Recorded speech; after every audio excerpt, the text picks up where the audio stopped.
मोदी मुर्दाबाद था, मुर्दाबाद है और मुर्दाबाद रहेगा। के सौदागरों को बताओगे कि मोहब्बत की दुकान हर दिल नहीं हर घर में खुल चुकी है। एक टावर है और मुमरा में आवाज साहब का पावर है। तो मालूम है शानू भाई, आपके खिलाफ पूरी शिवसेना महासभा में थी, आपके लोग पीछे बैठे थे, विक्रांत चौहान आपके साथ खड़ा हुआ वहां पे पूरी हिम्मत के साथ हम 2 शेर लड़े थे। नजीम मुल्ला मेरा हाथ खींच रहा था, मत सपोर्ट कर मत सपोर्ट कर। तो नमक हराम जो होता है वो कभी किसी का नहीं होता, याद रखना। जो अपने बाप का नहीं हुआ वो किसी का नहीं हो सकता। अजीत दादा अपने बाप का नहीं हुआ, किसी का नहीं हो सकता। नजीम मुल्ला अपने बाप का। ज्यादा से ज्यादा क्या करेंगे, हमारी जान लेने को इतनी हमारी जान सस्ती नहीं है, हम भी बहुत पहुंचे हुए खिलाड़ी है। ज्यादा से हम भी बड़े बड़े लोगों से ताल्लुकात रखते हैं, देश में और देश के बाहर। हमारे में भी दोस्त लोग हैं, हाँ हमारे भी दोस्त लोग हैं। ज्यादा से ज्यादा क्या अंदर करेंगे, अंदर से हम डरते नहीं। जो अपने बाप का नहीं हुआ वो किसी का नहीं हो सकता। हमारे जफर रुमानी को हमारा ये कहना है, हमारे सिराज डोंगरी को ये कहना है, हमारे हफीजा और अशरफ नाई को कहना है, बाप को मत भूलो। बाप ने तुमको पहचान दी है, यहाँ पे नजीम मुल्ला ने पहचान नहीं दी है। अवर साहब आप हमारे दोस्त हैं। क्योंकि जब कभी ऐसा होता है तो सिवाय मुसलमान को गाली देके इकट्ठा करने का काम नहीं होता। तो सच्चे देशभक्त हम मुसलमान हैं। पहले दिन आए बड़े जोश में आए, जब पता चला कि कमल बहन गए तब पड़ गई। ये तो कमल ही अच्छा है, बोलने वाले भी गायब।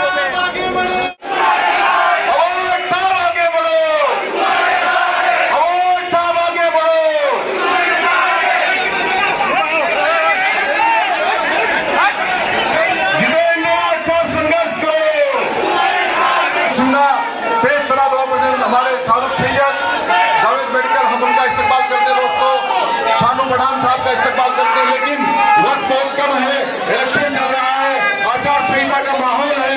तो मैं चाहता हूँ कि अभी जब जफर भाई ने आवाज दिया था नेहा नाइक को, अपने संविधान को बचाने वाले तमाम लोग, अपने डेमोक्रेसी को बचाने तमाम लोग इंडिया अलायंस के साथ जुड़े हुए हैं। हमारे दरमियान हमारे शहर के लीडर डॉक्टर जितेंद्र आवाज साहब तशरीफ ला चुके हैं और जोरदार उनके लिए तालियां हो जाए प्लीज।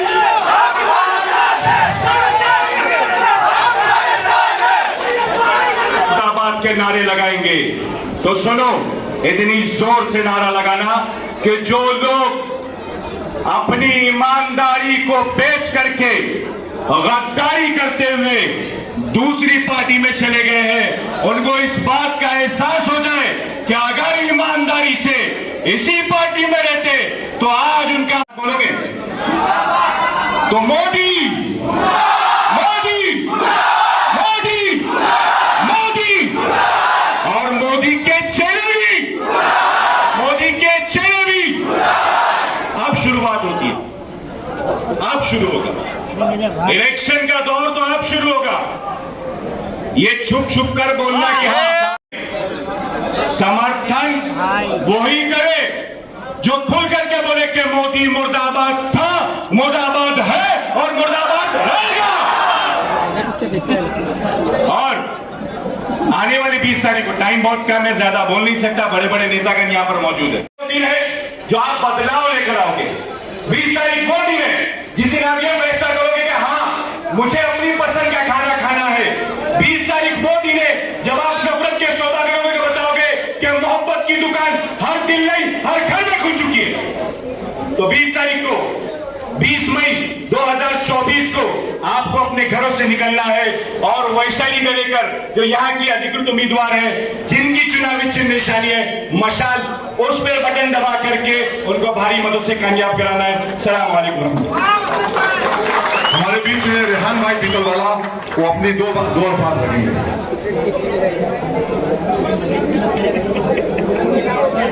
एक टावर है और मुमरा में आवाज साहब का पावर है। यहां पर जो आएगा वो वापस जाएगा।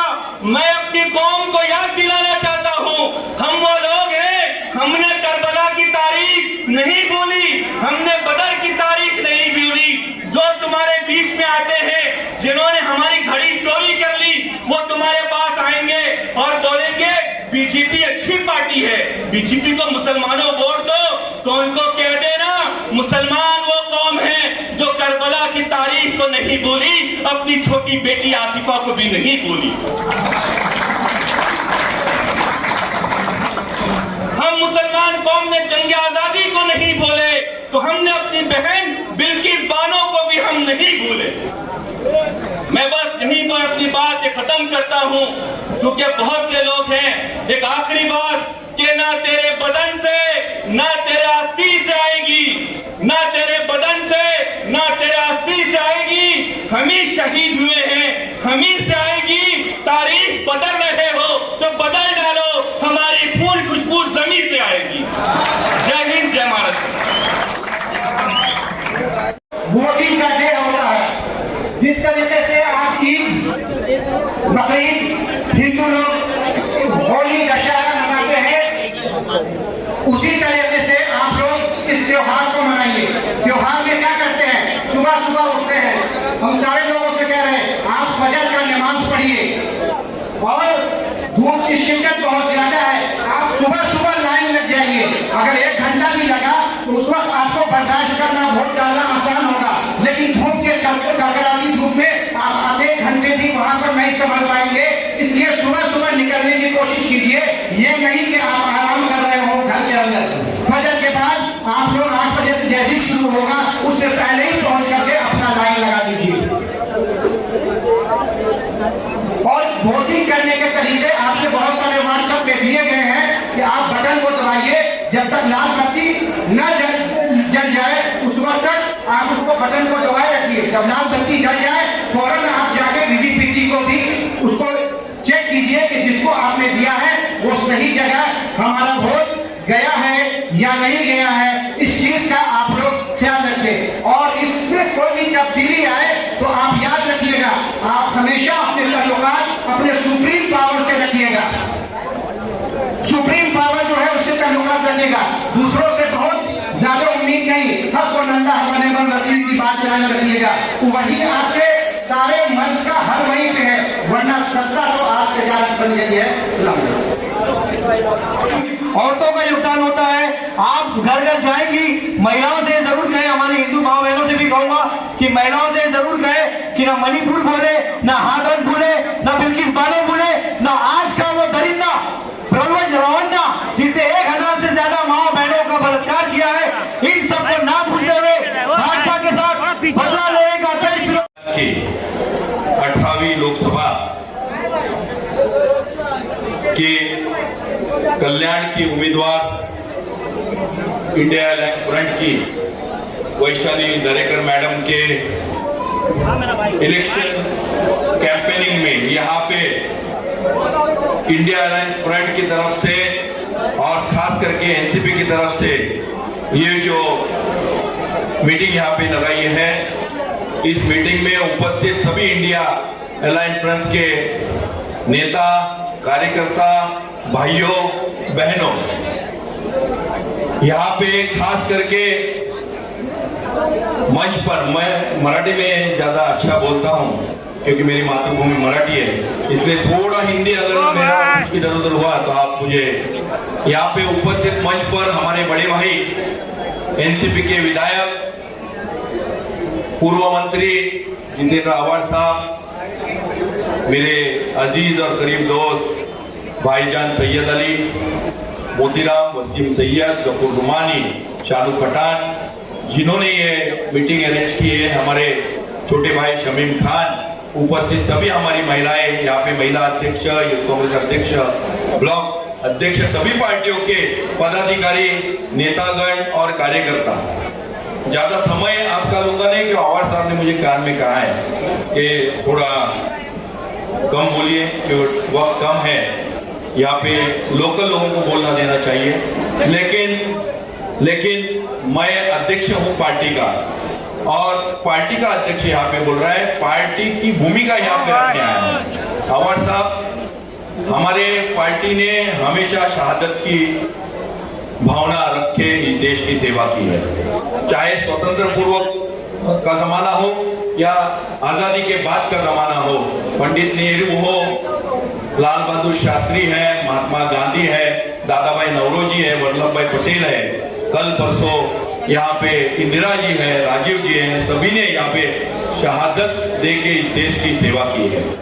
और हमारे लिए पार्टी का आदेश यहाँ पे सबसे इंपॉर्टेंट होता है। हम लॉयलिस्ट कांग्रेस वाले हैं। हमारे पार्टी ने हमको कहा, हमारे राहुल जी ने हमको कहा, इंडिया अलायंस बनाया है, जहां जहां इंडिया अलायंस का कैंडिडेट खड़ा होगा उसके पीछे मजबूती से खड़े रहो। और इसलिए हमारे सभी कांग्रेस के कार्यकर्ता यहाँ पे आज तहे दिल से यहाँ पे आज के इसमें शामिल है। अमर साहब, आपके ऊपर बहुत बड़ी जिम्मेदारी है कांग्रेस को साथ में लेके चलने की, यहाँ पे कांग्रेस के कार्यकर्ताओं को साथ में लेके चलने की। यहाँ पे आपके हाथ में कमान दी है, राहुल जी ने आपका सम्मान किया है यहाँ पे। और मैं ये समझता हूँ राहुल जी का जो आदेश है उसके खिलाफ जो बगावत करेगा वो कांग्रेस का कार्यकर्ता नहीं होगा। आज जो कोई कांग्रेस का कार्यकर्ता ये मीटिंग मालूम होने के बाद भी यहाँ पे नहीं आया है, उसे मैं कांग्रेसी नहीं समझता हूँ, उसे मैं मोदी का दलाल समझता हूँ, एकनाथ शिंदे का दलाल समझता हूँ, नजीब मुल्ला का दलाल समझता हूँ। हफीजा नाइक की बेटी है, नसरू की, जफर रुमानी है, सिराज डोंगरे। आज देख के मुझे अच्छा लगा, कान में कुछ बातें आ रही थी, कोई उधर जा रहा है नजीब मुल्ला के साथ, कोई उधर जा रहा है, यहाँ पे जा रहा है, वहां पे जा रहा है। हमारे राजू अंसारी छूट के आए हैं, हमारे छोटे भाई हैं, लेकिन रास्ता गलत अपनाए हैं यहाँ पे। इसलिए आज सभी लोगों को, मुमरावासी हो या देशवासी हो, इंडिया वासी हो, सभी का ये काम बनता है कि हम सब ने एक साथ मिलकर ये जो मोदी का गवर्नमेंट है, इस गवर्नमेंट को हटाना है। क्योंकि आजादी के बाद पहली बार ऐसी सिचुएशन आई है कि धर्म और जाति के नाम पर, यहाँ पे माफ करना, मैं आफ्ताब शेख का नाम लेने भूल गया, नाना कदम का नाम लेने भूल गया, तो यहाँ पे जाति के धर्म पर बांटा जा रहा है। और जैसे ब्रिटिशर्स ने डिवाइड एंड रूल की पॉलिसी की थी, वो पॉलिसी आपको याद है, आमिर खान ने एक बार कहा था इंटॉलरेंसी। और आप लोगों से मेरी यही विनती है कि मुस्लिम हो, आगरी हो, सिख हो, ईसाई हो, यहाँ पे सभी ओबीसी हो, कुंबी हो, मराठा हो, सभी ने एक साथ उतरकर इस बार ज्यादा से ज्यादा वोटिंग यहाँ पे करना है। वसीम भाई, यहाँ पे आपने कहा मोदी मुर्दाबाद, मैं कहूंगा इनकलाब जिंदाबाद, मैं कहूंगा राहुल गांधी जिंदाबाद, शरद पवार जिंदाबाद, उद्धव ठाकरे जिंदाबाद, हमारे अखिलेश यादव जिंदाबाद, हमारे लालू प्रसाद जी के बेटे जिंदाबाद, सारी मुस्लिम लीग जिंदाबाद, संभाजी ब्रिगेड जिंदाबाद, इंडिया अलायंस जिंदाबाद। मैं यही कहूंगा कि आज के तारीख में जो यहाँ पे खुलकर समर्थन नहीं देगा, हम आपके साथ है, पर्दे के पीछे से बोलेंगे, लेकिन हमें थोड़ा दबाव है, तो मैं समझता हूं वो कांग्रेसी नहीं है, वो इंडिया अलायंस का नहीं है, वो दलाल है। यहाँ पे आपको बोलता हूं, यहाँ पे आवाज साहब, आपने 1 लाख पार का नारा दिया था पिछले बार, उसमें कांग्रेस का भी आपके साथ सहयोग था और योगदान है। आने वाले समय में ये आपका जो आपके ऊपर का ये जो स्टैंप है कि यहाँ पे 2009 में एनसीपी से आपको टिकट मिलने के बाद, आप विधायक बनने के बाद यहाँ पे कांग्रेस कमजोर हुई है, तो राहुल गांधी ने आपसे वचन लिया है, राहुल गांधी आपके साथ गाड़ी में थे, तो आपका फर्ज बनता है इस बार कांग्रेस को आपको साथ में लेकर विधानसभा में, महापालिका इलेक्शन में कांग्रेसियों को यहाँ पे योगदान देके कांग्रेसियों को साथ में लेके आपको चलना है। और बराबर का हिस्सा आपको हम चाहते हैं कि आप हमारे लोगों का सम्मान करें, जहां जहां कांग्रेस की ताकत है। यहाँ पे आप पहली बार आए थे, आपकी भी ताकत नहीं थी, यहाँ पे आप पहली बार आए थे, आपके साथ सैयद अली जैसे लोग थे, कांग्रेसी थे आपके साथ। यहाँ पे आज आपने आपके काम के बलबूते पर यहाँ पे आपकी पहचान बनाई है। उमरा बदल रहा है, कौसा बदल रहा है, और उसका सारा श्रेय, बिटावा बदल रहा है, कलवा बदल रहा है, उसका सारा श्रेय हम आपको देते हैं। यस, आपने काम किया है, इसलिए आज मुमरा वासियों को पानी मिल रहा है, रास्ते मिल रहा है, यहाँ पे बिजली मिल रही है, मैं ये समझता हूँ यहाँ पे रोजगार मिल रहा है यहाँ पे। लेकिन आने वाले समय में हम सभी को वैशाली दरेकर के लिए आने वाले 20 तारीख को हम सभी कांग्रेसी हो, समाजवादी हो, जितने लोग हैं यहाँ पे, शिवसेना वाले हो, उद्धव जी के यहाँ पे जितने लोग हैं, सबको साथ में मिलके इनको सबको इंशाअल्लाह बोले हमारे शानू भाई, इनको सबको लेके आपको मालूम है शानू भाई, आपके खिलाफ पूरी शिवसेना महासभा में थी, आपके लोग पीछे बैठे थे, विक्रांत चौहान आपके साथ खड़ा हुआ वहां पे पूरी हिम्मत के साथ हम 2 शेर लड़े थे। नजीम मुल्ला मेरा हाथ खींच रहा था, मत सपोर्ट कर, मत सपोर्ट कर। तो नमक हराम जो होता है वो कभी किसी का नहीं होता, याद रखना। जो अपने बाप का नहीं हुआ वो किसी का नहीं हो सकता। अजीत दादा अपने बाप का नहीं हो, किसी का नहीं हो सकता। नजीम मुल्ला अपने बाप का। ज्यादा से ज्यादा क्या करेंगे, हमारी जान लेने को इतनी हमारी जान सस्ती नहीं है, हम भी बहुत पहुंचे हुए खिलाड़ी है। ज्यादा से हम भी बड़े बड़े लोगों से ताल्लुकात रखते हैं, देश में और देश के बाहर। हमारे में भी दोस्त लोग हैं, हाँ हमारे भी दोस्त लोग हैं। ज्यादा से ज्यादा क्या अंदर करेंगे, अंदर से हम डरते नहीं। जो अपने बाप का नहीं हुआ वो किसी का नहीं हो सकता। हमारे जफर रुमानी को हमारा ये कहना है, हमारे सिराज डोंगरी को ये कहना है, हमारे हफीजा और अशरफ नाइक को कहना है, बाप को मत भूलो। बाप ने तुमको पहचान दी है, यहाँ पे नजीम मुल्ला ने पहचान नहीं दी है। अवर साहब आप हमारे दोस्त हैं, आप हमारे पिताजी नहीं है, हमारे बड़े भाई है। आपने हमको वर्तक नगर में चुन के आने के लिए 2 बार मदद की है, हम भूलेंगे नहीं। आने वाले समय में आप 1 लाख नहीं 2 लाख वोटों से चुन के आएंगे। लेकिन इस बार जो यहाँ पे वो नईम खान ने कहा था कि 5.5 लाख वोटों से ये श्रीकांत शिंदे चुन के आएंगे, नहीं, इस बार इस मुमरा, कौसा, दीवा और कलवा से हमें वैशाली दरेकर को 2 लाख से ज्यादा लीड देना है और वैशाली को जिताना है। इतना मैं आपसे गुजारिश करता हूं, आपसे आश्वासन लेता हूं और आपकी रजा लेता हूं। जय हिंद।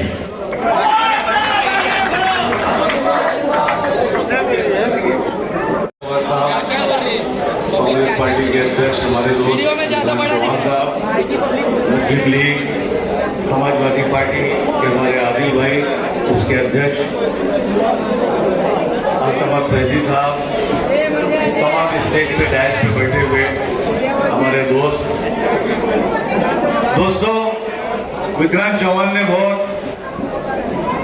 बात काफी कर दी है, तो अब ज्यादा बात ना करते हुए हम लोग कुछ पॉइंट्स पे बात किया जाए। सारी बातें बता दिया, गद्दार की, वफादार की, नजीब मुल्ला की, एकनाथ शिंदे की, और हमारा जो यहाँ से एमपी के चुनाव लड़ रहे हैं श्रीकांत शिंदे की। तो उस पर ज्यादा ना बात करते हुए, सारी पार्टियां इस वक्त इस स्टेज के ऊपर मौजूद है और मेरे ख्याल से शहर के सारे जिम्मेदार लोग, जो माइनॉरिटी का तबका हो या मेजॉरिटी का तबका हो, वो भी यहां पर मौजूद है। अब इसके बाद अगर 80 से 85% पोलिंग नहीं हुई तो आइंदा ऐसी सभा नहीं लेना चाहिए। मैं सही बोल रहा हूं। डावकरे साहब का चुनाव था, डावकरे साहब जीत रहे थे, विक्रांत भाई, डावकरे साहब जीत रहे थे, 32% पोलिंग हो गई, 25,000 से सेकुलर उम्मीदवार हार गया। उसके बाद कभी हम यहां पे जीते नहीं। तो पोलिंग जो करना है, वोटर गुस्से में है, किसी को बोलने की जरूरत नहीं है कि मोदी चोर है, डाकू है, आरोपी है, अपराधी है, देश का वो है, उसको बोलने की कोई जरूरत नहीं। खाली वोटर को आप बूथ तक पहुंचा दो, वोटर मोदी के, क्योंकि जब कभी ऐसा होता है तो सिवाय मुसलमान को गाली देके इकट्ठा करने का काम नहीं होता। तो सच्चे देशभक्त हम मुसलमान हैं, लोग हैं जहां हैं, जिस जगह पे है। वैसे तो वसीम सैयद बहुत ज्यादा व्हाट्सएप कर ही चुका है, बहरहाल तो मैं एक ही बात बोलता हूं कि सारे लोग मिलके अगर कायदे से, इत्मीनान से और मोहब्बत से हर बिल्डिंग का चेयरमैन, हर बिल्डिंग के गली के लोग अगर अच्छी वोटिंग कर दे तो मेरे ख्याल से, मेरे को ऐसा लगता है कि अब की बार चुनाव जो है वर्कर नहीं लड़ रहा है, पर पार्टी नहीं लड़ रही है। जब करंट पे आ गई तो इंशाअल्लाह ताला मरना पक्का है। जय हिंद, जय भारत। भाई साहब विजय कदम साहब लेना नामुमकिन है। जरा बात आपस में कम करिए तो भाषण करने में मजा आता है।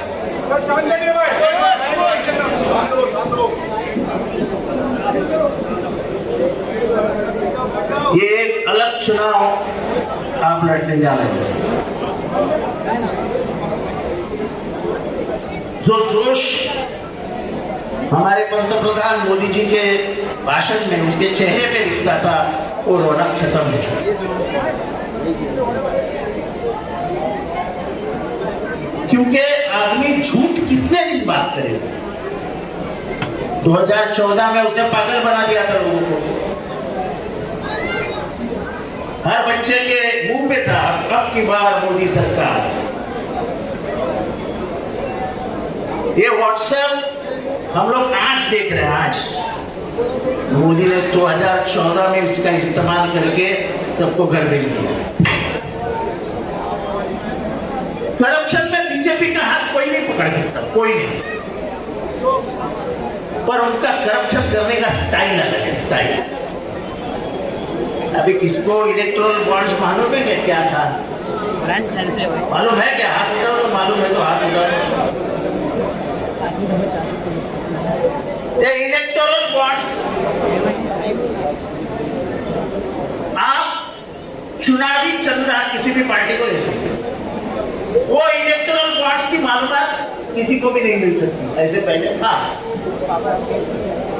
तो सुप्रीम कोर्ट में दावा दाखिल हुआ और सुप्रीम कोर्ट ने कहा कि ये खोल दो। उन्होंने कहने के बाद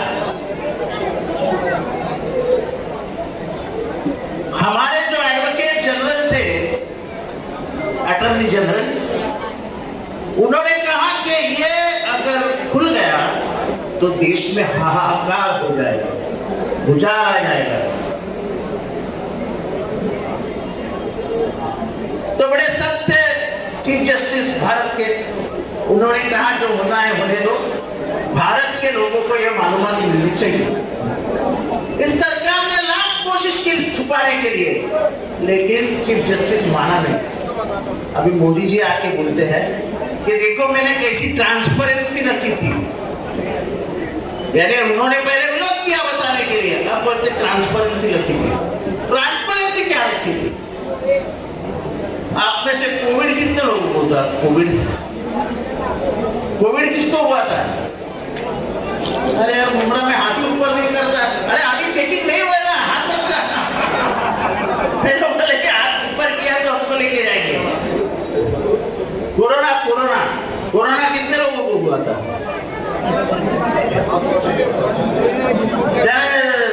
जाते जाते शर्म के मारे हाथ में मत ऊपर।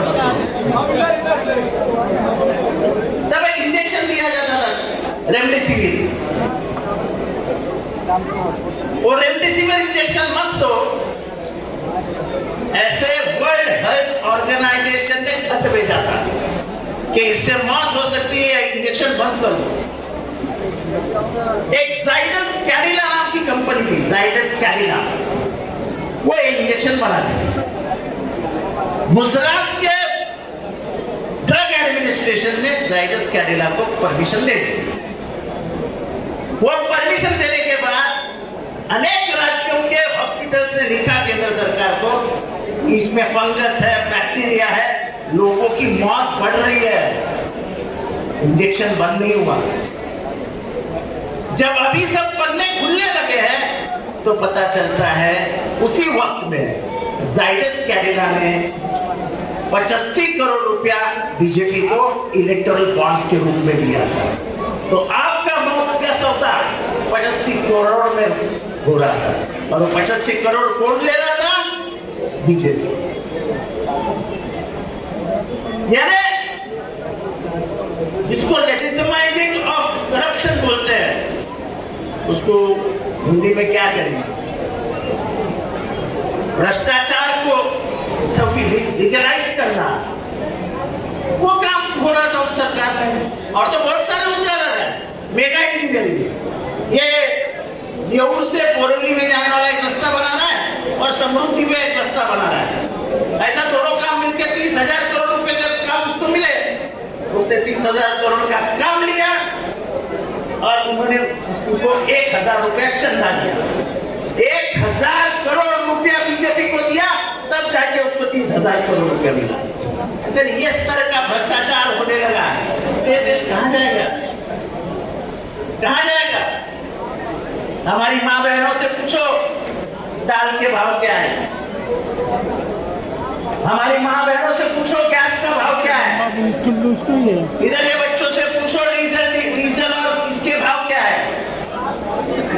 धर्म की राजनीति से देश नहीं चल सकता, ये बार बार हम कह रहे हैं। आज उस आदमी का जन्मदिन है जिसने पहली बार कहा था कि धर्म ये आंसू की गोली है, उसको राजनीति मत लाओ। उस आदमी का नाम था कार्ल मार्क्स। आज उसका जन्मदिन है। लेकिन पहले चरण का चुनाव हुआ और मालूम नहीं क्या हो गया। बोले ये संपत्ति जो देश की है वो मुसलमानों में बांटी जाएगी। अरे मेरे बाप ने कमाई हुई संपत्ति में किसी को बांटने दूंगा क्या? मेरे सगे के भाई को ना दूं? लेकिन माहौल खराब करने के लिए मुसलमानों का हुआ तैयार कर देगा। मैं तो हमेशा बोलता हूँ यार 12 करोड़ मुसलमान है और 82 करोड़ हिंदू है, कहाँ लड़ाई है? ऐसी लड़ाई हुई है क्या? जिंदगी में हुई है क्या? पर वो हवा दिखा के लोगों को आ रहा है। लेकिन इस बार ये भी जादू चल नहीं रही है। हिंदू भी सावध हो गया है और मुसलमान भी बहुत सावध खेल रहे हैं। कोई प्रतिक्रिया नहीं आ रही है। और मैं चाहूंगा कि जिस हालात में आज आप शांत रहे हो, यही रास्ता आपको अपनाना पड़ेगा और यही रास्ता भारत की जमहूरियत को बचाएगा। अब संविधान के ऊपर बात करते हैं। यह भारत देश एक ऐसा देश है जिसमें हजारों भाषाएं हैं, हजारों तरीके हैं और हजारों जातियां हैं। धर्म रहेंगे 8-10, लेकिन इन सबको एक रखने का काम अगर किसी ने किया तो इस देश के संविधान ने किया। हम आसाम के लोगों की जो कुछ संस्कृति है, संस्कार है, वो अलग है। गुजरात के लोगों के संस्कार और संस्कृति अलग है। केरल के संस्कार और संस्कृति अलग है। कश्मीर की संस्कार और संस्कृति अलग है। लेकिन बाबा साहब अम्बेडकर ने कहा था कि संस्कृति अलग हो, लेकिन लोकसभा में जाएंगे तो हर तबके का आदमी लोकसभा में पहुंचेगा तो हर तबके के आदमी को वहां जाके अपने राज्य, अपने समाज के प्रति न्याय देने की ताकत मिलेगी। और इसलिए हमने संसदीय प्रणाली अपना ली। आज उसको तो खत्म करने की बात हो रही है, आज संविधान को खत्म करने की बात हो रही है। ये बात कब निकली? जब उन्होंने पहला नारा दिया, अब की बार 400 पार, अब की बार 400 पार, संविधान की आर पार। संविधान बदलने वाला है। ये सबसे पहले संविधान जिसको मालूम है उनको धक्का पहुंचा कि संविधान कहीं ना कहीं बदला जाएगा। और आप बोलने लगे हमने क्या कहा? मैं ऐसे 10 नाम इनके बताता हूं जिन्होंने मंच पे अपना प्रचार करते समय कहा था कि हम जो 400 के ऊपर सीट दो, हम संविधान बदल डालेंगे। और हम आज कहते हैं खून की नदियां बहा देंगे लेकिन संविधान बदलने नहीं। ये हमारे देश की पहचान है। अमेरिका में महिलाओं को वोटिंग दिलाने के लिए 250 साल लड़ना पड़ा, 250 साल। इंग्लैंड में महिलाओं को 350 साल लगे वोटिंग करने का अधिकार मिलने में। और हमारे डॉक्टर बाबा साहब अम्बेडकर ने क्या किया? सन 1950 में 26 जनवरी को पूरे यहाँ के जितने भी मर्द और औरतें हैं सबको कहा 21 साल का जो भी है वो अब वोटिंग कर सकता है। हमने पुरुष और महिला में भेदभाव नहीं किया। ये भारत है और इसलिए ये चुनाव बहुत अलग है, इसको सादा मत समझिए। ये चुनाव में अगर गड़बड़ हो गई तो भारत में फिर से चुनाव होगा कि नहीं, इसका डर है मेरे जैसे आदमी। और इसलिए ये जिंदाबाद मुर्दाबाद ये ठीक है, जोश बढ़ाने के लिए ठीक है, लेकिन मुझे लगता है कि जितने भी लोग आए जिम्मेदार लोग आए। मुसलमान वोटिंग क्यों कम करते हैं, ये सवाल अपने आप से पूछिए। वोटिंग कम करते हैं और उनको अधिकार ज्यादा चाहिए। अगर आप वोट नहीं करते तो सवाल भी मत पूछा करें, जो वोट करेगा वही सवाल पूछेगा। डॉक्टर बाबा साहब अम्बेडकर ने कहा था, तुम अगर वोट डालते समय गलती करोगे तो गलत शासन आके तुम्हारे सर पर बैठेगा। आज इस देश में वही हाल है, तब उठते ही नहीं है। 10-11 बजे उठते हैं, फिर बीबी को बोलते जा घुस लेके आ, फिर मस्त बिरयानी कुरमा बिरमा बनाते हैं, फिर बीबी को बोलते हैं कि ज्यादा देर सोते हैं, फिर जाते हैं वोटिंग को। उनको इतनी गहरी नींद लगती है 5 बजे उठते हैं। 5 बजे उठने के बाद बोलता है अरे आधा घंटा रहा, अब जाने उठेंगे। ऐसा नहीं चलेगा। इस देश को बचाने की जिम्मेदारी चंद लोगों की नहीं है। इस देश को बचाने की जिम्मेदारी जितनी मेरी है उतनी ही आपकी है। हमारे जैसे कम लोग हैं जो आज इतने ताकत के साथ इस सत्ताधारी पक्ष के खिलाफ बोल रहे हैं। अगर तुम ठंडे बैठे तो हम क्या बात करेंगे, किसके लिए बात करेंगे? मुंब्रा पुलिस स्टेशन में कंप्लेंट दाखिल हुई, बोले 400 लोगों का धर्मांतरण हो गया मुंब्रा में। कोई माइका लाल था क्या? कोई माइका लाल जिसने उसके ऊपर आवाज उठाई? कोई था जो मुझे गाली देते, हमारे पार्टी के नेताओं को गाली देते, उसको गाली देते, उसको गाली देते? कौन से दिल में जाके छुप गए थे? हमने पुलिस से कहा एक नाम बताओ, एक नाम। जैसे जैसे माहौल गर्म होता गया वैसे पुलिस ने कहा कुछ भी नहीं हुआ, धर्मांतरण हुआ ही नहीं। अरे उनको सवाल तो पूछना पड़ेगा ना। पहले आए दिन रशीद कंपाउंड रोड, हमारा चांदनगर हो, सभी एरियाओं में पुलिस घुस जाती थी। मैं गलत बोल रहा हूं? मैं गलत बोल रहा हूं क्या? तो मैं क्या मुर्दों से बात कर रहा हूं? घुसते थे कि नहीं पुलिस? कॉम्बिंग ऑपरेशन होता था कि नहीं? मुंब्रा शहर बदनाम किया गया था, बदनाम। अब मुझे बताओ कि 2009 के बाद 2010-11 में एक कॉम्बिंग हुई, मेरी उस कॉम्बिंग के दरमियान लड़ाई हुई, उसके बाद कॉम्बिंग ऑपरेशन हुआ कहीं पे? पुलिस ने किसी यानी जो एक इनोसेंट, जिसको क्या बोलते थे, बेकसूर आदमी को उठा के लेके गए, ऐसा मुंब्रा में कुछ हुआ? पूरा सवाल पूछने वाला आदमी मजबूत चाहिए था। मेरे को गाली देना बहुत आसान। अब ये ना हमारे विरोधक है, हमारे कुछ विरोधक आलमास कॉलोनी में घूम रहे हैं, मियां बीवी बोले नोटा दबाओ, नोटा दबाओ, नोटा दबाओ। अरे नोटा दबाने से अच्छा बोलो ना कमल दबाओ। फट रही है क्या? फट रही है? नोटा दबाओ, इसका मतलब बीजेपी को मदद करो। और जो ईमान, मुसलमानों के दिल में ईमान रहता है और ईमान से भरा हुआ मुसलमान इस देश से गद्दारी नहीं करेगा। इस बार की जो लड़ाई है वो किसी धर्म के लिए नहीं है, किसी जात के लिए नहीं है। इस देश का संविधान बचेगा कि नहीं? इस देश में गणतंत्र बचेगा कि नहीं? इसके ऊपर लड़ाई है। विकास होता रहेगा, खाना कुछ नहीं तो एक चार रोटी पे दिन चला लेगा, पर जिस दिन तुम्हारा संविधान खत्म हुआ, जिस दिन इसकी संसदीय लोकशाही खत्म हुई, गणतंत्र खत्म हुआ, उस दिन तुम्हारे सारे अधिकार निकाल लिए जाएंगे।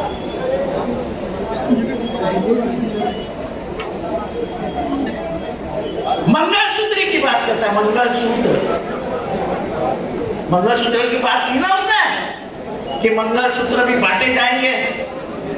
सवाल पूछो उससे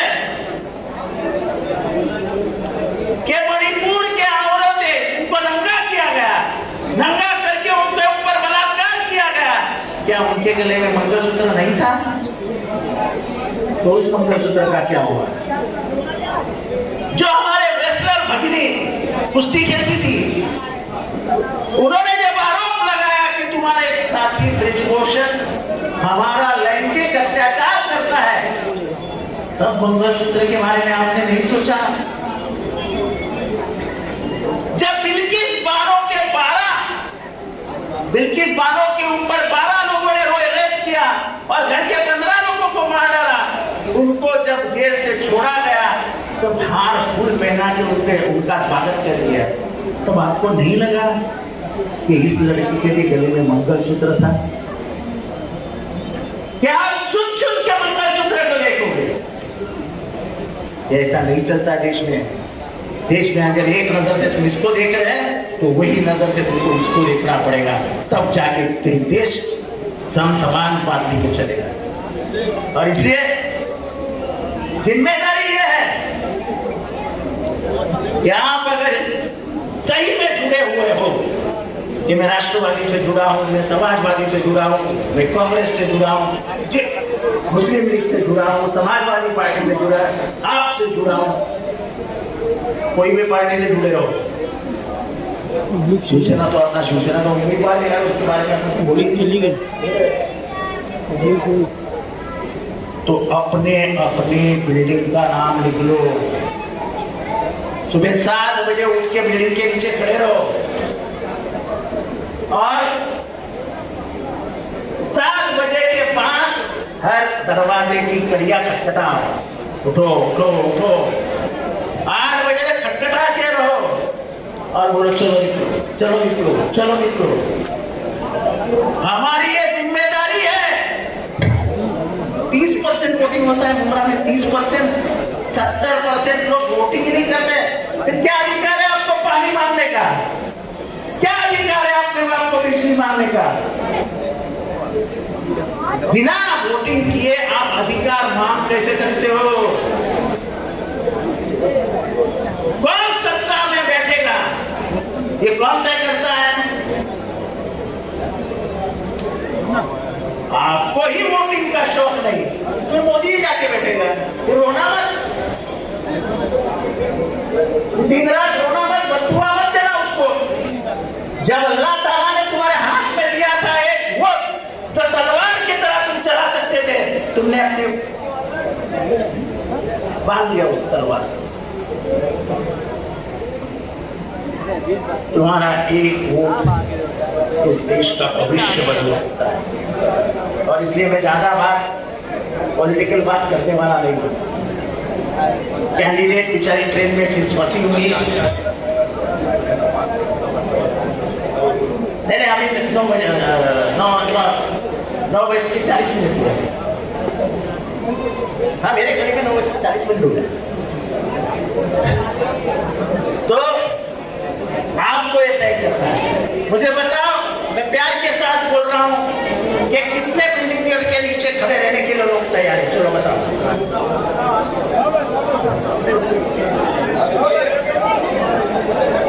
आप अपनी अपनी बिल्डिंग के नीचे खड़े रहेंगे और जिम्मेदारी के साथ सबको उतारेंगे और ये देखेंगे कि अपने बिल्डिंग का 100% वोटिंग हो गया है और बाद में सुकून के साथ खाना खा के सो जाएंगे। इसीलिए मुझे अपनी निशानी मालूम है ना क्या है? मशाल। अब राष्ट्रवादी की निशानी क्या है मालूम है ना? गारो गद्दारी, बजाओ तुतारी। तो अपना मशाल निशान है, मशाल निशान पे धप्पा मारिए, बाकी पाकिट मारों ने हमारी घड़ी चुरा के लेके गए, उन पाकिट मारों को सीधा कर देंगे हम, कोई सवाल नहीं आएगा। लेकिन इस बार आपको ज्यादा से ज्यादा वोटों से वोट करके वैशाली दरेकर जी को जिताना है। और हम इंडिया अलायंस के साथ है, इंडिया अलायंस और एनडीए के साथ है, ये मुमरा से क्लियर संदेश जाना चाहिए। जय हिंद, जय महाराष्ट्र, खुदा हाफिज। ये वैशाली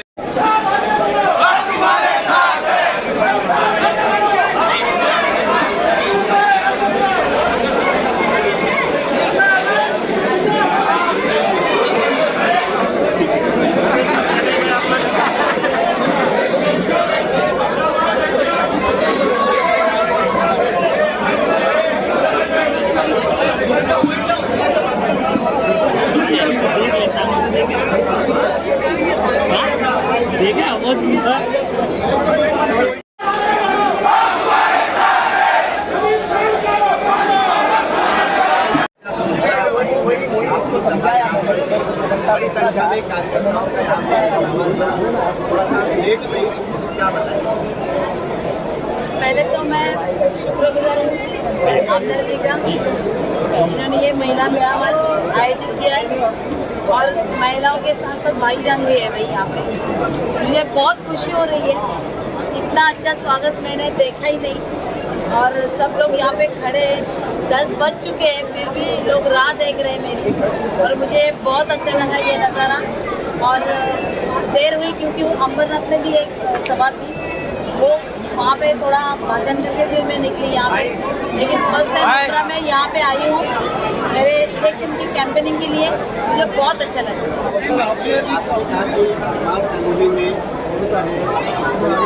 छोटा दबाने का ये स्टाइल चली है ना, ऐसा है। पहले दिन आए बड़े जोश में आए, जब पता चला कि कमल बैठ गए अपने सामने तब पड़ गई। ये तो कमल ही अच्छा है, बोलने वाले भी गायब हो गए, वो भी गायब हो गए। अब बेचारे यहाँ के कार्यकर्ता क्या कहे, कमल को वोट दो, कोई कह नहीं सकता है। तो बच के क्या कह रहे हैं, रोटा पे वोट डालो, रोटा पे वोट डालो। अरे खुल के जाओ ना कमल में, भविष्यवान कमल घड़ी जो भी है, खुल के जाओ, वक्तारों के साथ खुल के जाओ।